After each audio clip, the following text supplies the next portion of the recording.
चलिए जय हिंद दोस्तों। आज के इस वीडियो में हम आप लोगों के लिए लेकर आए हैं सामान्य ज्ञान के पूरे 100 प्रश्न, जो कि आने वाले एग्जाम के लिए काफ़ी ज़्यादा महत्वपूर्ण होने वाली है। तो वीडियो को ध्यान से जरूर देखिएगा। अगर वीडियो पसंद आए तो वीडियो को एक लाइक करना ना भूलिएगा। तो चलिए, हमारा पहला सवाल दिया गया है, गांधी जी को महात्मा की उपाधि किसने दी थी? तो पहला का सही जवाब क्या हो जाएगा? ऑप्शन बी, रविंद्रनाथ टैगोर ने। चलिए, हमारा अगला सवाल है, गांधी जी की समाधि स्थल क्या कहलाता है? तो इसका सही जवाब क्या हो जाएगा? Option A, Rajghat. चलिए, अगला सवाल है, महात्मा गांधी का जन्मदिन अंतर्राष्ट्रीय स्तर पर किस रूप में मनाया जाता है? तो इसका सही जवाब क्या हो जाएगा? ऑप्शन ए, अहिंसा दिवस के रूप में। चलिए, नेक्स्ट क्वेश्चन है, गांधी जी ने किस कानून को काला कानून कहा था? तो इसका सही जवाब क्या हो जाएगा? ऑप्शन ए, रोलेट एक्ट को। चलिए, नेक्स्ट क्वेश्चन है, द वर्ड्स ऑफ गांधी पुस्तक के लेखक कौन है? तो इसका सही जवाब क्या हो जाएगा? Option D, Mahatma Gandhi. चलिए, हमारा अगला सवाल है, गांधी जी के राजनीतिक गुरु कौन थे? तो इसका सही जवाब क्या हो जाएगा? Option C, Gopal Krishna Gokhale. चलिए, हमारा अगला सवाल है, महात्मा गांधी किस गोलमेज सम्मेलन में भाग लेने के लिए लंदन गए थे? तो 7 नंबर का सही जवाब क्या हो जाएगा? ऑप्शन बी, द्वितीय गोलमेज सम्मेलन में। चलिए, अगला सवाल है, the life of Mahatma Gandhi पुस्तक के लेखक कौन थे? तो इसका सही जवाब हो जाएगा ऑप्शन डी, लुई फिशर। चलिए, नेक्स्ट क्वेश्चन, किस आंदोलन के साथ महात्मा गांधी ने भारतीय राजनीति में पदार्पण किया था? तो इसका सही जवाब क्या हो जाएगा? Option D, Champaran. चलिए, नेक्स्ट है, महात्मा गांधी कांग्रेस के अध्यक्ष किस अधिवेशन में चुने गए थे? तो इसका सही जवाब क्या हो जाएगा? ऑप्शन ए, बेलगाम। चलिए, नेक्स्ट है, गांधी जी ने करो या मरो का नारा कब दिया था? तो इसका सही जवाब क्या हो जाएगा? ऑप्शन ए, 8 अगस्त 1942 को। दोस्तों, अगर जिस भी प्रश्न का जवाब आप लोगों को पहले से पता हो तो आप हमें कमेंट करके अवश्य बताएं। चलिए, अगला सवाल है, किस वर्ष गांधी जी ने दांडी मार्च को शुरू किया था? तो इसका सही जवाब हो जाएगा ऑप्शन डी, 12 मार्च 1930 को। चलिए, अगला सवाल है, महात्मा गांधी की मृत्यु कब हुई थी? तो इसका सही जवाब हो जाएगा ऑप्शन बी, 30 जनवरी 1948 को। चलिए, अगला सवाल है, निम्न में से कौन सा समाचार पत्र महात्मा गांधी द्वारा संचालित था? तो इसका सही जवाब हो जाएगा ऑप्शन डी, उपयुक्त सभी, यानी कि ऑप्शन ए, नवजीवन, हरिजन और यंग इंडिया। चलिए, अगला सवाल है, महात्मा गांधी ने दक्षिण अफ्रीका में पहला सत्याग्रह कब किया था? तो इसका सही जवाब हो जाएगा ऑप्शन सी, 1906 में। चलिए, अगला सवाल है, बीइंग गांधी पुस्तक को किसने लिखा था? तो इसका सही जवाब हो जाएगा ऑप्शन सी, पारो आनंद। चलिए, अगला सवाल है, गांधी जी किसकी रचनाओं से प्रभावित थे? तो इसका सही जवाब हो जाएगा ऑप्शन ए, लियो टॉल्स्टॉय। चलिए, अगला सवाल है, रविंद्रनाथ टैगोर को गुरुदेव की उपाधि किसने दी थी? तो इसका सही जवाब हो जाएगा ऑप्शन सी, महात्मा गांधी ने। चलिए, अगला सवाल है, गांधी जी को राष्ट्रपिता किसने कहा था? तो इसका सही जवाब हो जाएगा ऑप्शन ए, सुभाष चंद्र बोस ने। चलिए, अगला सवाल है, लाल बहादुर शास्त्री का जन्म कब हुआ था? तो इसका सही जवाब क्या हो जाएगा? ऑप्शन ए, 2 अक्टूबर 1904 को। चलिए, अगला सवाल है, महात्मा गांधी दक्षिण अफ्रीका से कब लौटे थे? तो इसका सही जवाब हो जाएगा ऑप्शन सी, 9 जनवरी 1915 को। चलिए, अगला सवाल है, गांधी जी ने द्वितीय गोलमेज सम्मेलन कब भाग लिया था? तो इसका सही जवाब हो जाएगा ऑप्शन बी, 1931 में। चलिए, अगला सवाल है, गांधी जी के पिता का क्या नाम था? तो इसका सही जवाब हो जाएगा ऑप्शन डी, करमचंद गांधी। चलिए, अगला सवाल है, गांधी जी ने साबरमती आश्रम की स्थापना कब की थी? तो इसका सही जवाब हो जाएगा ऑप्शन डी, 1917 में। दोस्तों, अगर वीडियो पसंद आ रही हो तो वीडियो को एक लाइक करना ना भूलें। चलिए, अगला सवाल है, ऑल इंडिया हरिजन समाज की स्थापना कब हुआ था? तो इसका सही जवाब हो जाएगा ऑप्शन सी, 1932 में। चलिए, अगला सवाल है, महात्मा गांधी वकालत की पढ़ाई करने लंदन कब गए थे? तो इसका सही जवाब हो जाएगा ऑप्शन बी, 1988 में। चलिए, अगला सवाल है, गांधी जी से दक्षिण अफ्रीका में मिलने कौन गए थे? तो इसका सही जवाब हो जाएगा ऑप्शन बी, गोपाल कृष्ण गोखले। चलिए, अगला सवाल है, गांधी जी ने अपने 2 फेफड़ों के रूप में निम्नलिखित में से किसका वर्णन किया है? तो इसका हो जाएगा ऑप्शन ए, अहिंसा और सत्य। चलिए, अगला सवाल है, गांधी जी दक्षिण अफ्रीका में कितने वर्ष रहे थे? तो इसका सही जवाब हो जाएगा ऑप्शन बी, 21 वर्ष। चलिए, नेक्स्ट है, सत्याग्रह शब्द का प्रयोग सबसे पहले किसने किया था? तो इसका सही जवाब हो जाएगा ऑप्शन सी, महात्मा गांधी। चलिए, अगला सवाल है, गांधी जी खादी को किसका प्रतीक मानते थे? तो इसका सही जवाब हो जाएगा ऑप्शन ए आर्थिक स्वतंत्रता का। चलिए अगला सवाल है, भारत छोड़ो आंदोलन के समय महात्मा गांधी के साथ अफ्रीकी प्रशासक कौन थे? तो इसका सही जवाब हो जाएगा ऑप्शन बी लुई फिशर। चलिए नेक्स्ट है, महात्मा गांधी के जन्म दिवस को किस रूप में मनाया जाता है? तो इसका सही जवाब हो जाएगा ऑप्शन सी उपयुक्त ए और बी, यानी गांधी जयंती और अहिंसा दिवस। चलिए अगला सवाल है, किस अमेरिकन गांधी के रूप में जाना जाता है? तो इसका सही जवाब हो जाएगा option D Martin Luther king को। चलिए अगला सवाल है, महात्मा गांधी का जन्म कब हुआ था? तो इसका सही जवाब क्या हो जाएगा ऑप्शन ए 2 अक्टूबर 1869 को। चलिए अगला सवाल है, गांधी जी के बचपन का क्या नाम था? तो इसका सही जवाब हो जाएगा ऑप्शन सी मनु मुनिया। चलिए नेक्स्ट है, महात्मा गांधी को किस स्थान पर पहली बार ब्रिटिश सरकार ने देशद्रोह के रूप में गिरफ्तार किया था? तो इसका सही जवाब हो जाएगा ऑप्शन डी अहमदाबाद में।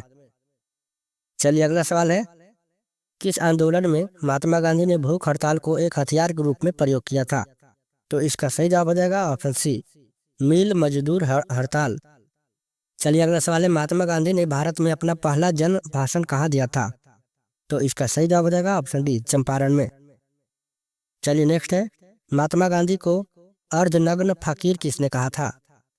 तो इसका सही जवाब हो जाएगा ऑप्शन ए विंस्टन चर्चिल ने। चलिए अगला सवाल है, महात्मा गांधी किस धर्म के थे? तो इसका सही जवाब हो जाएगा ऑप्शन ए हिंदू धर्म के। चलिए अगला सवाल है, महात्मा गांधी ने दक्षिण अफ्रीका में पहला सत्याग्रह कब किया था? तो इसका सही जवाब हो जाएगा ऑप्शन सी 1906 में। चलिए अगला सवाल है, पानीपत का प्रथम युद्ध कब हुआ था? तो इसका सही जवाब हो जाएगा ऑप्शन बी 21 अप्रैल 1527 में।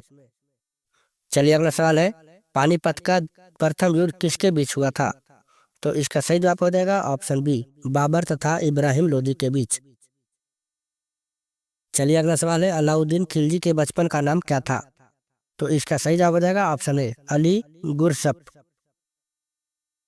चलिए अगला सवाल है, वह कौन सा सुल्तान था जिसने खलीफा के अधिकार को मानने से इनकार कर दिया था? तो इसका सही जवाब हो जाएगा ऑप्शन सी अलाउद्दीन खिलजी। चलिए अगला सवाल है, 2.5 दिन का झोपड़ा का निर्माण किसने करवाया था? तो इसका सही जवाब क्या हो जाएगा ऑप्शन बी कुतुबुद्दीन ऐबक। चलिए अगला सवाल है, रजिया सुल्तान किसकी पुत्री थी? तो इसका सही जवाब हो जाएगा ऑप्शन ए इल्तुतमिश का। चलिए अगला सवाल है, नसीरुद्दीन की मृत्यु बाद उत्तराधिकारी कौन बना था? तो इसका सही जवाब हो जाएगा ऑप्शन सी बलबन। चलिए अगला सवाल है, औरंगजेब का उत्तराधिकारी कौन था? तो इसका सही जवाब हो जाएगा ऑप्शन ए बहादुर शाह। दोस्तों अगर वीडियो पसंद आ रही है तो वीडियो को एक लाइक अवश्य करें। चलिए अगला सवाल है, भारत में सबसे पहले आक्रमण करने वाले कौन थे? तो इसका सही जवाब हो जाएगा ऑप्शन डी अरब मुस्लिम। चलिए अगला सवाल है, पानीपत की दूसरी लड़ाई किसके बीच हुई थी? तो इसका सही जवाब हो जाएगा ऑप्शन बी अकबर और हेमू के बीच। चलिए नेक्स्ट है, महमूद गजनी ने किस मंदिर को लूटा था? तो इसका सही जवाब क्या हो जाएगा ऑप्शन बी सोमनाथ मंदिर को। चलिए अगला सवाल है, तराइन की पहली लड़ाई कब हुई थी? तो इसका सही जवाब हो जाएगा ऑप्शन बी 1191 में। चलिए अगला सवाल है, तराइन की दूसरी लड़ाई में कौन विजय हुआ था? तो इसका सही जवाब हो जाएगा ऑप्शन बी मोहम्मद गौरी। चलिए नेक्स्ट है, प्रसिद्ध फारसी त्योहार का प्रवर्तन किसने किया? तो इसका सही जवाब क्या हो जाएगा ऑप्शन सी बलबन ने। चलिए अगला सवाल है, मालिक काफूर जिसका वास्तविक नाम चंद्रराम था किसका सेनापति था? तो इसका सही जवाब हो जाएगा ऑप्शन ए अलाउद्दीन खिलजी का। चलिए अगला सवाल है, किस खिलजी शासक ने दिल्ली के राज्य शासन हासिल करने के लिए अपने ससुर की हत्या कर दी थी? तो इसका सही जवाब हो जाएगा ऑप्शन ए अलाउद्दीन खिलजी। चलिए अगला सवाल है, यात्री इब्न बतूता किसके शासनकाल में भारत आया था? तो इसका सही जवाब हो जाएगा ऑप्शन ए मोहम्मद बिन तुगलक। चलिए अगला सवाल है, भारत में चिश्ती सिलसिले को किसने स्थापित किया था? तो इसका सही जवाब हो जाएगा ऑप्शन बी मोइनुद्दीन चिश्ती। चलिए अगला सवाल है, सूफी परंपरा में पीर का आशय क्या होता है? तो इसका सही जवाब हो जाएगा ऑप्शन ए सूफियों का गुरु। चलिए अगला सवाल है, अजमेर में किस सूफी फकीर की दरगाह है? तो इसका सही जवाब हो जाएगा ऑप्शन डी मोइनुद्दीन चिश्ती की। चलिए अगला सवाल है, ताली कोटा की लड़ाई 1565 किसके बीच हुई थी? तो इसका सही जवाब हो जाएगा ऑप्शन ए विजयनगर साम्राज्य और दक्षिण राजाओं के बीच। चलिए अगला सवाल है, दिल्ली के पुराने किले का निर्माण किसने करवाया था? तो इसका सही जवाब हो जाएगा ऑप्शन ए हुमायूं ने। चलिए अगला सवाल है, अकबर ने पंचमहल का निर्माण कहाँ किया था? तो इसका सही जवाब हो जाएगा ऑप्शन बी फतेहपुर सिकरी में। चलिए अगला सवाल है, प्रसिद्ध संगीतकार तानसेन और बैजू बावरा किसके शासनकाल में थे? तो इसका सही जवाब हो जाएगा ऑप्शन ए अकबर के। चलिए अगला सवाल है, शिवाजी के गुरु कौन थे? तो इसका सही जवाब क्या हो जाएगा ऑप्शन बी रामदास। चलिए अगला सवाल है, मुगल शासक की राज्य भाषा क्या थी? तो इसका सही जवाब हो जाएगा ऑप्शन ए फारसी। चलिए अगला सवाल है, शिवाजी के प्रशासन में पेशवा किसे कहा जाता था? तो इसका सही जवाब हो जाएगा ऑप्शन ए प्रधानमंत्री को। चलिए अगला सवाल है, अकबर के आरंभिक दिनों में उनके संरक्षक कौन था? तो इसका सही जवाब हो जाएगा ऑप्शन बी बैरम खां। चलिए अगला सवाल है, प्रसिद्ध संगीतकार तानसेन का मूल नाम क्या था? तो इसका सही जवाब हो जाएगा ऑप्शन सी रामतनु पांडे। चलिए अगला सवाल है, रामायण का अनुवाद फारसी में किसने किया था? तो इसका सही जवाब हो जाएगा ऑप्शन ए बदायूनी ने। चलिए अगला सवाल है, खानवा का युद्ध बाबर और किस राजपूत राजा के बीच में हुआ था? तो इसका सही जवाब हो जाएगा ऑप्शन डी राणा सांगा। चलिए नेक्स्ट है, बाबर की मृत्यु कहाँ हुई थी? तो इसका सही जवाब हो जाएगा ऑप्शन बी आगरा में। चलिए अगला सवाल है, शिवाजी ने मुगलों को किस संधि द्वारा किलों को हस्तांतरित किया था? तो इसका सही जवाब हो जाएगा ऑप्शन बी पुरंदर की संधि। दोस्तों वीडियो को लाइक करें और कमेंट करना ना भूलें। चलिए अगला सवाल है, भारतीय संविधान को कब लागू किया गया था?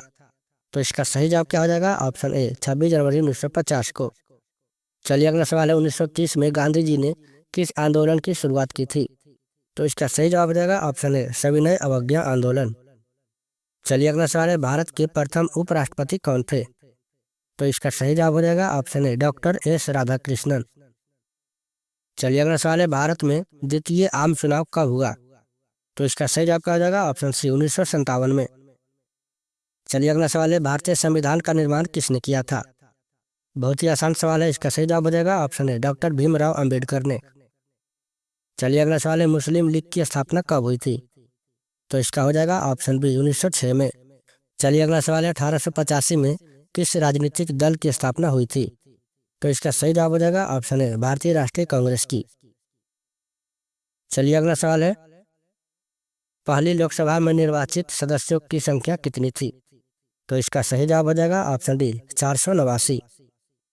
चलिए अगला सवाल है, भारतीय राष्ट्रीय कांग्रेस पार्टी की स्थापना कब हुई थी?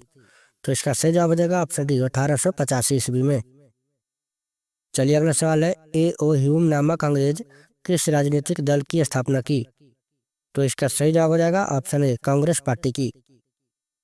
चलिए अगला सवाल है, समाजवादी पार्टी की स्थापना किसके नेतृत्व में किया गया था?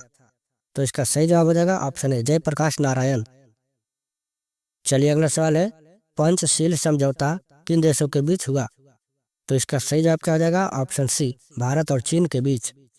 चलिए अगला सवाल है, गुट निरपेक्ष आंदोलन एक अंतर्राष्ट्रीय संस्था है, इसकी स्थापना कब हुई थी? तो इसका सही जवाब हो जाएगा ऑप्शन ए 1961 में। चलिए नेक्स्ट है, 1952 के आम चुनाव में भारतीय जनसंघ को कुल कितने स्थानों पर विजय प्राप्त हुआ?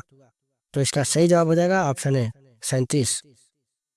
चलिए अगला सवाल है, एक दलीय प्रभुत्व के संबंध में कौन सही है? तो इसका सही जवाब हो जाएगा ऑप्शन ए विकल्प के रूप में किसी मजबूत राजनीतिक दल का अभाव। अगला सवाल है, साम्यवादी दल की स्थापना किस वर्ष हुई थी? तो इसका सही जवाब हो जाएगा ऑप्शन ए 1924 ईस्वी में। चलिए अगला सवाल है, साम्यवादी दल का मुख्य उद्देश्य क्या रहा? तो इसका सही जवाब हो जाएगा ऑप्शन डी उपयुक्त सभी, यानी समाजवाद तथा साम्यवाद की स्थापना, गरीब मजदूरों किसानों की शोषण से मुक्ति, इसके बाद है पूंजीवाद की समाप्ति। चलिए अगला सवाल है, भारतीय जनसंघ की स्थापना का मुख्य उद्देश्य क्या थे? तो इसका सही जवाब हो जाएगा ऑप्शन ए हिंदू धर्म एवं संस्कृति की रक्षा करना। चलिए अगला सवाल है, निम्नलिखित में से किस दल ने एक देश एक संस्कृति और एक राष्ट्र के विचार पर बल दिया? तो इसका सही जवाब हो जाएगा ऑप्शन बी कांग्रेस पार्टी ने। चलिए अगला सवाल है, 1997 में भारतीय जनसंघ का विलय किस पार्टी में हुआ?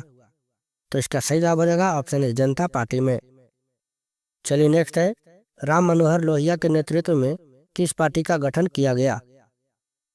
तो इसका सही जवाब हो जाएगा ऑप्शन ए प्रजा सोशलिस्ट पार्टी। चलिए अगला सवाल है, गांधीवादी समाजवाद की स्थापना करना इनमें से किस दल का प्रमुख उद्देश्य था? तो इसका सही जवाब हो जाएगा ऑप्शन सी स्वतंत्र पार्टी की। चलिए अगला सवाल है, स्वतंत्र भारत की प्रथम सरकार में गृह मंत्री कौन था? तो इसका सही जवाब हो जाएगा ऑप्शन बी सरदार वल्लभ भाई पटेल। दोस्तों हमारा आखिरी सवाल 100 नंबर, स्वतंत्रता के बाद विभिन्न रियासतों को भारतीय संघ में जोड़ने में किस भारतीय नेता का प्रमुख योगदान रहा है? तो इसका सही जवाब क्या हो जाएगा ऑप्शन ए सरदार वल्लभ भाई पटेल की। तो दोस्तों ये था कुछ महत्वपूर्ण पूरे 100 प्रश्न जो कि आने वाले किसी भी एग्जाम के लिए काफ़ी ज़्यादा महत्वपूर्ण होने वाली है। तो वीडियो कैसी लगी हमें कमेंट करके ज़रूर बताएं। साथ ही अगर वीडियो पसंद आई हो तो रोजाना इस तरह का जीके देखने के लिए हमारे चैनल ज्ञान चक्र को सब्सक्राइब अवश्य करें। तो मिलते हैं किसी नए वीडियो में, तब तक के लिए जय हिंद जय भारत।